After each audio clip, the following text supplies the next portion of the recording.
Welcome to Module 1. How are you going? How have you gone with the reading of my book, Daily Rituals for Happiness? How are you feeling about yourself at this stage?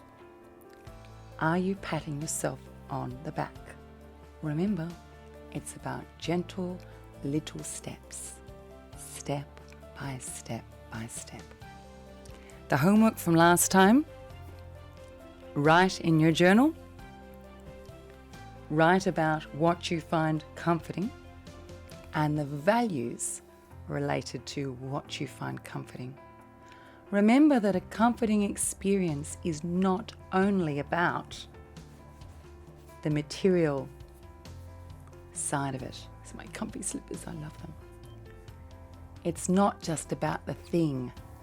Comforting experience is about engaging with other people and about finding the reward in the now. A goal can be a comforting experience if you appreciate the now, the journey, the processing. So how did you go with your comforting experiences? What did you find out about yourself? What values did you align with?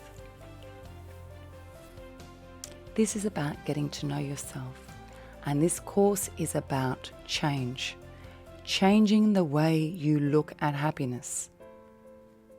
And change isn't easy. Change is tough. Change is about repetition, practice, and in my books, change is about ritual. I love ritual, and rituals are very important to me, as you'll see as we go through the modules. Read the book, write in your journal. We haven't talked about exactly how to yet, but we will. Write in your journal every day. Take notes about how you're feeling and keep up to date with your homework gently. Gently. Feel good about yourself. Today I'm going to read a little bit from my book. Begin where you are. Isn't that just the only place to begin? Begin where you are. Happiness can only be felt right now. You can't feel happiness tomorrow. You can't feel happiness yesterday, although you can reflect on experiences in the past now, using a photo or a memory. It's about what our brain, what our mind does now.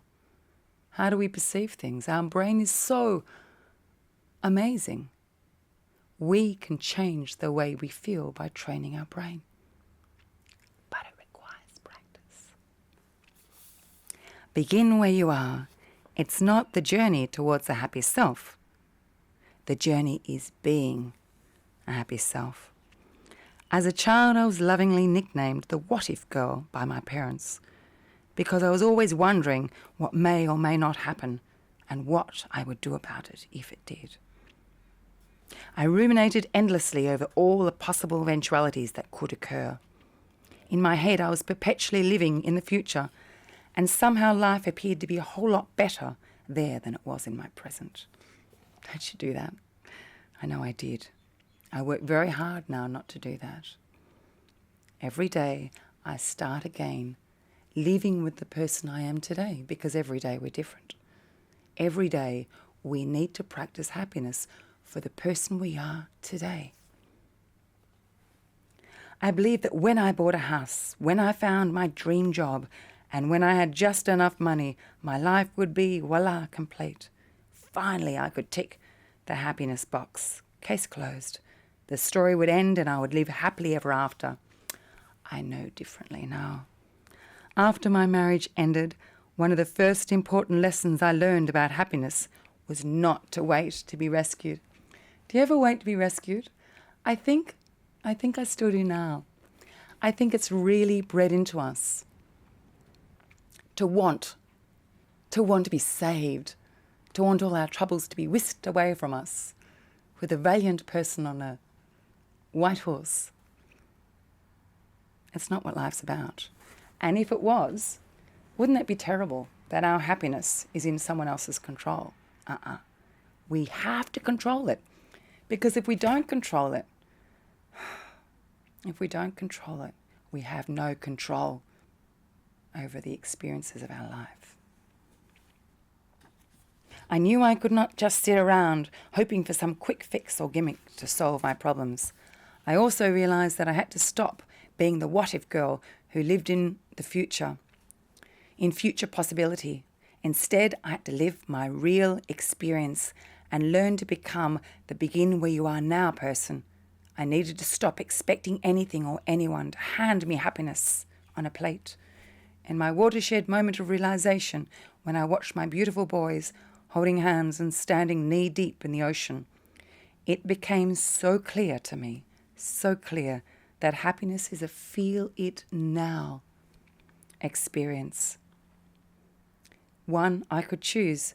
Beginning where you are and understanding what happiness is a state you can decide to be in. And that's what this module is about. Now, we're going to dive straight into the question of what happiness is. But I find with clients, and I find even with myself, our brain is very, very powerful. And it doesn't like change. So if we've started to tell ourselves something negative, we're no good at this, we're no good at relationships, we're useless at school, it takes a lot of time to change that. The idea behind this course is that it's 30 days. So we're now commencing the 30 days. So we're going to spend 5 days identifying what happiness is, saying that if 30 days doesn't suit you, you rewrite it. You make it suit you, not me or my course agenda. Make this possible for you, who you are and where you're at. Maybe you're not ready to do the exercises yet. Maybe you just want to listen to the videos, and that's just dandy. So the exercise I put forward for the first exercise is, what is happiness for you? Really look at what it is. Now be careful when you do so. When I started doing that, I wanted an easy answer. I wanted a formula. I love formulas. I love systems. I wanted to read a book, any book, that would tell me what boxes to tick. And what I found is that there aren't any boxes to tick. Every single day, we are reborn. Our experience is new. Something touches us and changes us. Whether I see a child riding push bike here, or my son says something to me, or I don't sleep as well, or I sleep well, or eat differently, or I grow and develop every day. Every day we need to relearn to be happy. One point to emphasize is it's not about the high. The high of happiness is not sustainable. It's not real. It's endorphin-based, adrenaline-based, hormone-based. It's not real. This is real. And this we can practice. Comfort, noticing each experience, noticing sound, stay in the moment. An easy practice to practice is just noticing your breath, the inhale and the exhale, and keep your mind coming back to it. Keep your mind coming back to it. I'm a big overthinker, and when I start in that turnstile, I come back to the breath and just sit and breathe. When you bring your mind back to the breath again and again, that silence, there are answers in that silence. So in your journal, your homework for Module 1 is to write about what happiness is. Think about experiences during which you found yourself to feel happy. Retrain your mind to not look at the momentous points of life. Your first kiss, your first being in love. Think about the times where you watch a sun set with friends or family, a special meal. Look at photos perhaps to remind you. These are experiences that can be created. These are experiences you can control to some degree. Now, there's no way you can control life totally, but you can control your own experience. And that is what I would like you to practice. So homework, what is happiness? Now, what else was I going to talk to you about? Yes, very important, through this course, pat yourself on the back continually.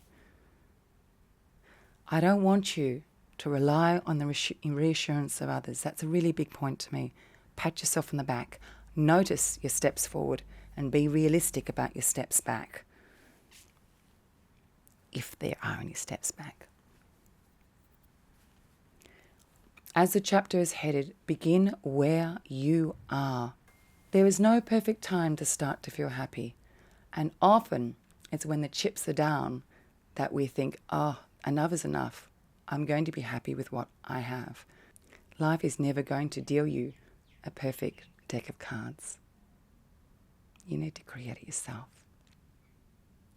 There is a questionnaire in my book. I would like you to look at the questionnaire. There are 4 areas of the questionnaire that are important. Number 1, comfort. We've talked about that a little bit. Number 2, engagement, the importance of engaging with others. Number 3, reward. We set goals. It is the journey which we need to find rewarding, the journey towards the goals. And number 4, awareness, being able to be fully aware in the moment. Can you hear that noise? That's my washing machine going completely crazy. I'm on a roll, so I'm not going to edit that out. So there are 4 points of happiness which I find intrinsic. Number 1, know what you find comforting and exploit it, explore it, exaggerate it, sit in it, live it, know it, comfort. Number 2, engage with others. Know who your friends are. Lower your expectations. Don't have high expectations of people. Accept them for who they are. Engage. Give to others. Give to the community. Maintain your boundaries. Number 3, reward. Find the process, the journey towards the goal rewarding. Goal setting is so important, to set goals, to plan your life. But enjoy the stepping towards that. Enjoy the stepping. And number 4, be aware. Wake up, as I'm always saying to my children, wake up. Wake up. Look around you. Notice the sky. Notice the tea, the slippers, the friend, the smile, the person at the cash register. Smile at people. Be curious about other people's lives. Get out of your own life and notice other people's lives. And it takes practice. I find myself constantly getting back into my life. Too much. Ooh. Our sense of self is maintained by silence. And when we have those times of silence, then reach out. So go through that questionnaire and notice your results with that questionnaire in the book. When you explore what happiness is, be brutally honest. Is your definition of happiness sustainable? Is your definition of happiness something that can happen now, right now, not tomorrow, next week, now, and next week, and next week, and next week? It needs to be sustainable, like the environment. Write down what is happiness for you. Relate it to your values. Always relate happiness to your values, or there's no way it can work out. Values are our beliefs, the platform from which we live. Values are who we are. Our definition of happiness needs to reflect those values. Be open to change. And remember, it takes several repetitions of a new behaviour before it cognitively is internalized. Happiness is like playing golf, is like playing the piano, is like learning to read. It requires practice. I'm going to start talking to you about rituals. Rituals are very important. I'll talk to you about rituals in the next module. But for now, I just want you to think about what rituals are. I want you to look up in the dictionary what a ritual is and think about it. A ritual is a meaningful, significant, symbolic repetition of patterns of behaviour. So not just one behaviour. It's not the habit of stopping in at your local pub on the way home and having a drink, or buying a donut when you get petrol, or going for a morning walk every so often. It is aligning a value, aligning a motive, aligning a sensation with a repeated pattern of behaviour. As human beings, rituals set us apart. Rituals give us our sense of self, and rituals cognitively teach us how to feel, how to be, how to approach the community. Module 1. Write down in your diary, what is happiness? Write down in your journal, what is happiness? Journaling is so very important. I am reluctant to tell you how to keep your journal. Instead, I'll let you know how I keep my journal. Each day, I write a few sentences about how my day went. I write down what I'm grateful for, and I really feel what I'm grateful for. I write down what I've learned from that day. I write down what I would do differently, and I write down what my goals are. That's my approach to journaling. I want you to decide what your approach to journaling is. Our only exercise today is to look at your definition of happiness and to write that down. But I want you to think about your process of journaling, your structure of journaling. I want you to also look at what rituals mean for you. This is an exciting journey. Enjoy it. Enjoy it.